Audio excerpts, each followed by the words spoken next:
Halo semuanya, perkenalkan nama saya Muhammad Solahuddin Ansori, mahasiswa Universitas Pendidikan Indonesia dari kampus daerah Sumedang dengan NIM 2306238 dari tingkat 2 kelas 4C. Teman-teman, tahu nggak sih udara yang kita hirup sehari-hari ini tuh dapat membawa dampak besar bagi kesehatan kita, terutama bagi teman-teman yang sering beraktivitas di jalanan, seperti tukang ojek ataupun supir angkutan umum.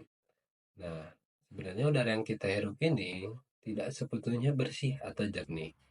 Sudah banyak pencemaran yang disebabkan oleh gas nitrogen dioksida, sulfur dioksida, karbon monoksida, dan partikel-partikel kecil lainnya. Nah, gas-gas beracun ini dapat membuat atau mendatangkan sebuah penyakit bagi sistem pernapasan kita, seperti infeksi pernapasan bawah, tuberkulosis, kanker paru-paru, dan juga PPOK atau penyakit paru obstruktif kronis.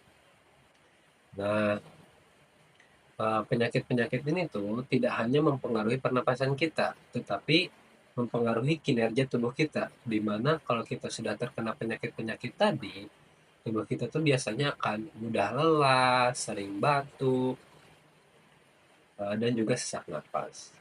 Maka dari hal itu sangatlah penting untuk menjaga eh, pernapasan kita atau tubuh kita. Nah, balik lagi, apa sih yang dimaksud PPOK dan bagaimana hal semua ini tuh dapat terjadi? Nah, yuk kita simak video ini lebih lanjut. Nah, jadi PPOK itu adalah penyakit paru obstruktif kronis, di mana terjadinya penyempitan pada aliran pernapasan. Yang biasanya PPOK ini dikenal oleh rokok dan asap rokok. Tapi sepenuhnya itu tidaklah salah.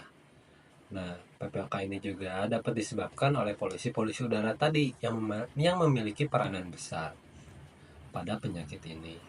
Nah, selanjutnya bagaimana sih kondisi paru-paru pada orang yang normal atau pada aliran pernapasan pada orang yang normal? Kalian bisa lihat di gambar di samping, di mana aliran udaranya tidak ada yang menyumbat dan oksigen yang dibutuhkan oleh tubuh terpenuhi karena tidak ada penyumbatan yang tadi. Nah, berbeda halnya dengan kondisi paru-paru atau aliran pernapasan yang menderita PPOK.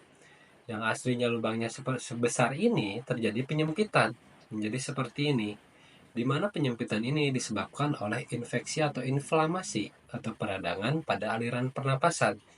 Kenapa bisa terjadi? Karena tadi gas-gas beracun yang menyebabkan infeksi pada saluran pernapasan. Nah, dari yang lubangnya besar tadi mengecil ini dan juga terdapat lendir, di mana lendir ini tuh dihasilkan oleh tubuh kita atau respon tubuh kita untuk mengikat bakteri-bakteri yang tadi masuk, gas-gas beracun yang tadi masuk ke tubuh kita, yang akhirnya terjadilah peningkatan produksi lendir.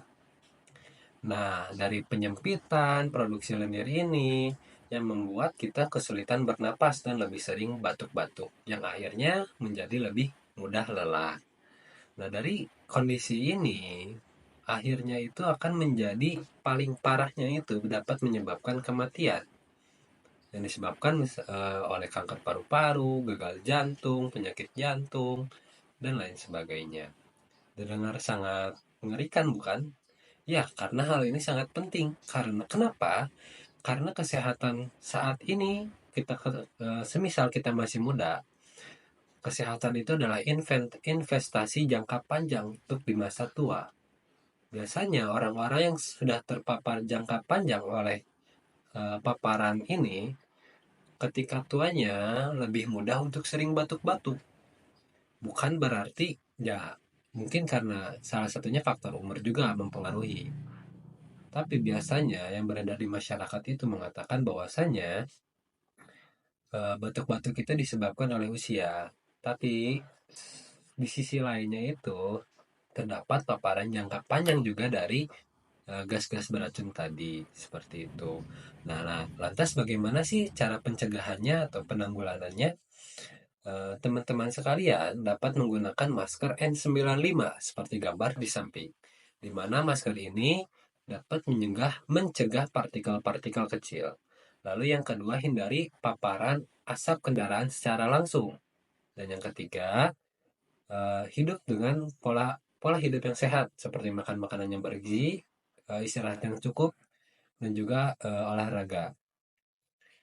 Mungkin cukup sekian dari saya. Eh, Mohon maaf bila banyak sekali kesalahan dari tutur kata saya.